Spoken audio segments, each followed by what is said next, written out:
కొంచెం ఇలా ఎత్తుగా ఉన్నటువంటి ఆ చెక్క మీదకెక్కి ఇలా చూసేటప్పటికి నల్లటి ముఖం,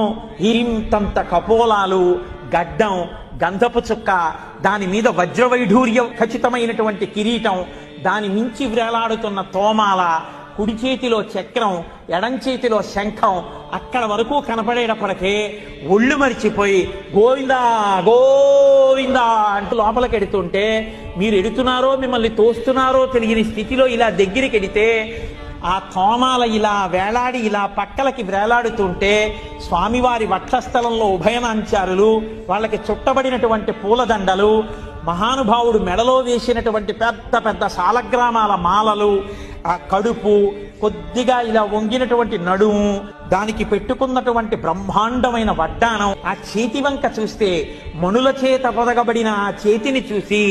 ఇందరికీ అభయమ్ములిచ్చు చేయి